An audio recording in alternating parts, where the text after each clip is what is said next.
Well, listen, guys, I've been covering this Warhammer situation pretty extensively here on the channel. We've got another video because it is now a concerted and coordinated effort from mainstream media. I'm going to show you two articles posted the exact same day with a very, very similar narrative, and both from very similar websites, but not from the same people. So we've got a concerted mainstream media narrative to essentially say, you know, women are here to stay in Warhammer, which is fine. Like, no one cares. That's actually fine. But also misogyny and men bad in Warhammer as well. It's a weird one.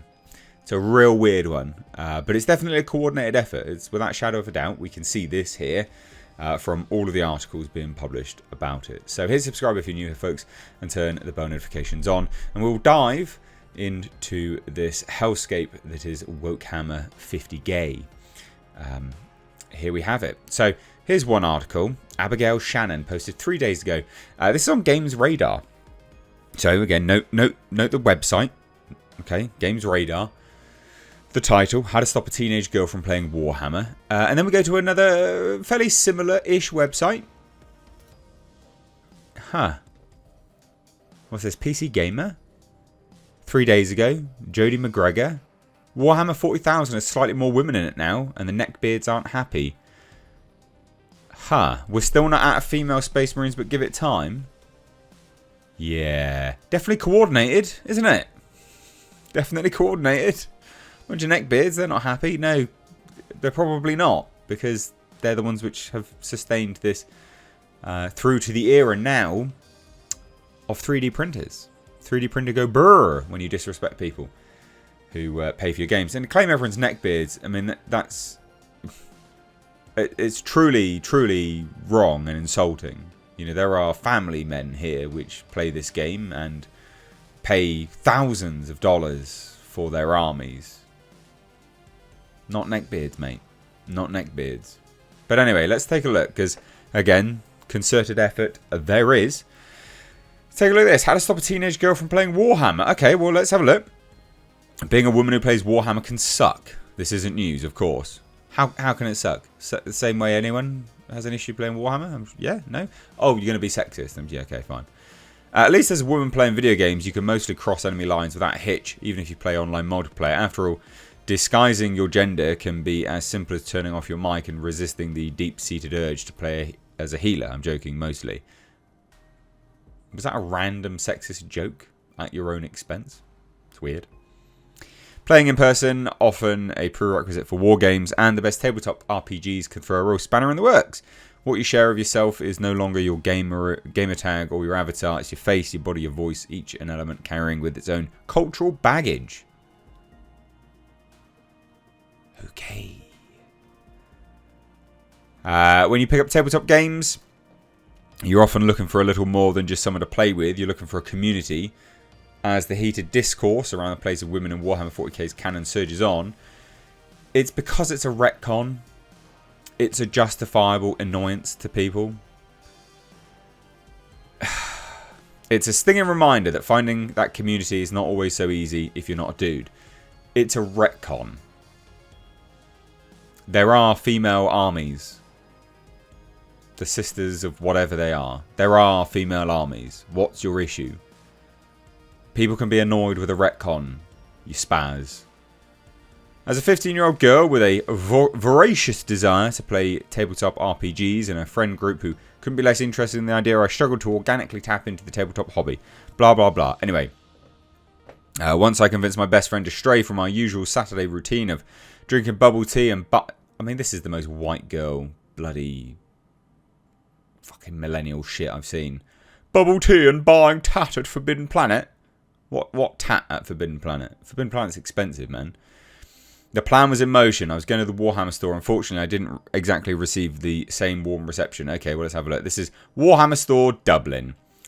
Technically speaking, your money is worth the same no matter where you shop, although if you really pay attention, you'll start to notice that your presence is valued a little differently everywhere you go. Okay, fine. So 15-year-old, gold standard there. These are the same places where the sales assistant shot us, easy smiles, and called us pet names. It's weird, bit like pedo-ish, but fine. At least this particular Warhammer store, things were very different. The employee there floated stiffly behind my friend and I as we inspected the boxes of minis and tiny pots of paints. He never engaged us as he did with other customers. He just watched accusingly, maybe just seeing if you, maybe just to see if you were genuinely interested, which is a fair point. I mean, maybe women have gone in there before and taken the piss. I mean, it's pretty fair. It took me a good while before I built up the courage to start asking questions about what was on the shelves. Are those aliens? Do you just paint them? Do you have to pick up the exact colours? Oh, that's cool. What do you do after that? So that's the response. Oh, that's cool. What do you do after that? So very clearly, he engaged. He indulged my first few questions with a cold yes, no, before breaking the pattern with a sharp sigh. If you don't know what you're looking for, then why are you here? Oh my god, my cheeks went hot. This wasn't a question. This was a poorly concealed request for both of us to piss off. Well, it's pretty valid, again, if people have been in there and annoyed and stuff like that. I think that's fair. But anyway, there's more. So there's some more crap. Warhammer Store, Bristol, 2023. Anyway, what I didn't anticipate was the sales assistant reaching out to me and asking about my experience with Warhammer. Oh my god. I told him I was a beginner, enthusiastically answered questions I posed to him. Oh my god. Once I was talked into painting my first mini, the support only deepened. Okay, so not everyone's bad then. Is that what's your point to this whole thing? I'm grateful that things turned out differently. Yet I can't help but think about my 15-year-old self and the opportunity she was denied. By one person, you denied... Really? Wow, okay.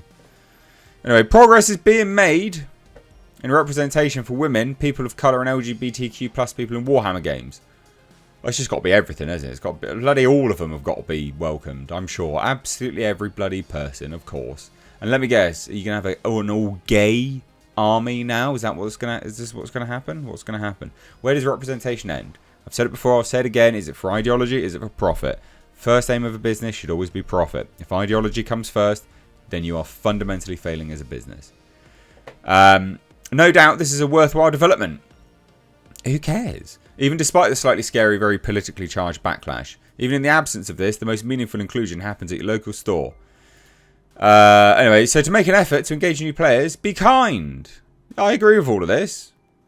But I can't help but note that this has come, again, along the line that this has been released. And I'm going to say that I think this is all lies and you're talking basically full of shit. Because there's a concerted effort by mainstream media now. So Warhammer 40,000 has slightly more women in it, and the Neckbeards aren't happy. Yeah, BS. Anyway, since Warhammer 40,000's 10th edition was released last year, each of the Wargames factions has been getting the traditional rules refresh in the form of a new codex book. The latest deals with the Adeptus Custodes, genetically engineered bodyguards of the Emperor, so gigantic they make Space Marines look weedy. They also happen to be Henry Cavill's army of choice. There are 10,000 of them, and in the past, they've only ever been depicted as men. There you go. So you've answered exactly why people are annoyed about it. Because Warhammer changed it and Warhammer lied. Games Workshop lied. Oh, they've always been the case. Piss off. In this latest iteration, shock horror, at least 2 of the Custodes are women. Most players seem to have responded to this by shrugging and getting back to arguing about the new rules. But there's always a vocal minority who go on a tear. The Mail Online ran a typically subtle and understated headline that declared it's Wokehammer, and the meme community Grimdank has declared posts about femstudies or femstodes will only be allowed for 1 week before they join female Space Marines posts as banned topic. Games Workshop official response is a tweet that says, in regards to female custodians, there have always been female custodians since the first of the 10,000 were created, but that's a no. Is this a retcon? Yep. Right, so they gaslit you and you're admitting it. Warhammer 40,000 has had fluid lore right from the start. Yeah, sure, fine. The original custodian guards were depicted as shirtless hunks who never leave Earth, a long way from the heavily armoured, galaxy-spanning golden gods they became. To say nothing of tweaks to the Warhammer 40k canon, like ditching a half Eldar Space Marines and rewriting the Horus Heresy from a short story a handful of pages long into a series of 60 plus novels. Well, that's an expansion, not necessarily a retcon. Anyway, so the Adeptus Custodes aren't 40k's only genetically engineered super soldiers. Of course, the setting's flagship, blah, blah, blah. So they start talking about this and they're like, oh, Games Workshop made a whole army of dudes who are men. Male hormones, issue types. So that's the reason why, yeah. And now they're like, oh, that's not the case. The reason there aren't female Space Marines has nothing to do with lore or background or character or of Marines. It's to do with the simplest logistics of making miniatures and selling miniatures. Right. Retailers kept complaining to us that customers weren't buying the female models, and could we not include any in their restocks? By the time Warhammer 40k was designed, Games Workshop made sure its poster boys were, well, boys, to ensure they'd sell. That's perfectly fair and reasonable. All the background fluff about why there are only male Marines is there to justify a commercial logistics issue. Right, you can say that, but I bet you these new ones won't sell very well. Because BlackRock's funding you, you penis. Like, you've just... Where's the demand? And the same was true for the Adeptus Custodes until it wasn't. Though the customers at the average Warhammer shop are mostly men. There you go. But women don't want to be placated to either. Only some narcissistic dimwits do. These days, there are usually 1 or 2 women as well. Oh, good. 1 or 2 women. They're really going to send bloody stocks flying high, aren't they? And the men are a lot less likely to throw a hissy fit about having women in their armies than gamers in the 1980s, despite what Reddit and Twitter might suggest. All of 40,000's lore and storytelling exists, provide context for selling toy soldiers to people, and as the customer base changes, so too will that lore. Well, there you go. There's a whole string of articles like this, by the way, guys. It's a concerted effort. Warhammer. Like, they built it into their own commentary here. They reference why there wasn't in the past, right? And now they're like, oh yeah, but there's like 2 people in a Games Workshop. Oh yes. My God, sorry. 2 people, we must please them. What are you doing? That's not good business sense either.